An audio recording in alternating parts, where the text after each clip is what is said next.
اور اب यहाँ पर आपको बताते चलें इंतहाई अहम खबर मौसूल हुई है छुट्टी से मुतल्लिक।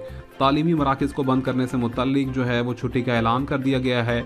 आपको बताते चलें कि सिंध के सरकारी और निजी तालीमी इदारे मुकम्मल तौर पर बंद रहेंगे। तलबा व तलबात को शब महराज पर 28 जनवरी के हवाले से छुट्टी का ऐलान किया गया है। ताहम आपको बताते चलें कि 25 जनवरी के बाद 26 का इतवार का दिन और 27 के हवाले से कहा जा रहा है कि कुछ तालीमी इदारों में छुट्टी दे दी गई है प्राइवेट तौर पर, और उसके बाद 28 की छुट्टी, लिहाजा तलबा व तलबात 3 रोज़ा तातील को भरपूर तरीके से एंजॉय कर सकेंगे। इस हवाले से आपको बताते चलें कि शब महराज के हवाले से जो है वो सिंध हुकूमत ने बाकायदा नोटिफिकेशन जारी करते हुए और सिंध हुकूमत के साथ ताउन के तौर पर महकमा कॉलेज एजुकेशन ने भी तातील का ऐलान जारी किया है।